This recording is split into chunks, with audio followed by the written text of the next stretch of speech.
अमीर का बच्चा योग्य हो जाएगा क्योंकि उसे सुविधाएं मिलेंगी, सुविधाएं मिलने से योग्य हुआ, योग्य होगा तो अच्छा काम कर लेगा, इस वजह से उसकी इनकम ज्यादा होगी, इनकम ज्यादा होगी तो फिर से अमीर हो जाएगा। और इसलिए अमीर घरों में अमीरी का दुष्चक्र बना रहेगा।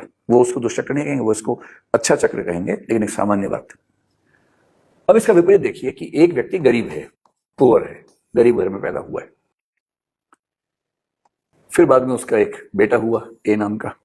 क्योंकि ए गरीब है इसलिए उसको अच्छी शिक्षा नहीं मिलेगी, अच्छी शिक्षा नहीं मिलेगी, बचपन से उसको काम करना पड़ेगा, किसी चाय की दुकान पे उसको छोटू बन के चाय बेचनी पड़ेगी, पढ़ने का तो मौका मिलेगा ही नहीं। और इस वजह से ये बच्चा बहुत एबल नहीं हो पाएगा, ये आप कह सकते हैं कि अनेबल किस्म का बच्चा, अयोग्य किस्म का बच्चा होकर रह जाएगा।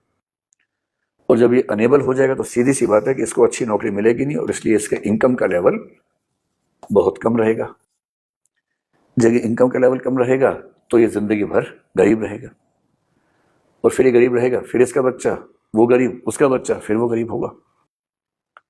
एक आध बच्चा संयोग से इस दुष्चक्र को तोड़ देगा, अखबारों में बड़ा बड़ा छपेगा उसके बारे में, और लोग ये भरोसा कर लेंगे कि गरीबी से हर व्यक्ति लड़ सकता है, जबकि ये बात सही नहीं है।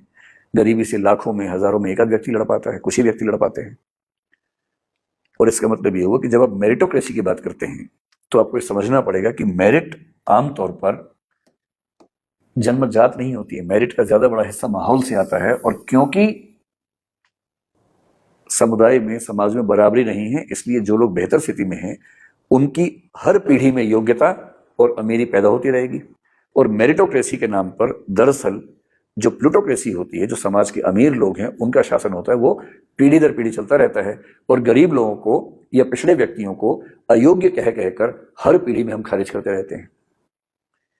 इसलिए मेरिटोक्रेसी दरअसल मेरिटोक्रेसी ना होकर के प्लूटोक्रेसी है, अमीरों का साम्राज्य है, क्योंकि उनको सुविधाएं मिलती हैं, इसलिए वो ज्यादा योग्य अपने आप को साबित कर लेते हैं।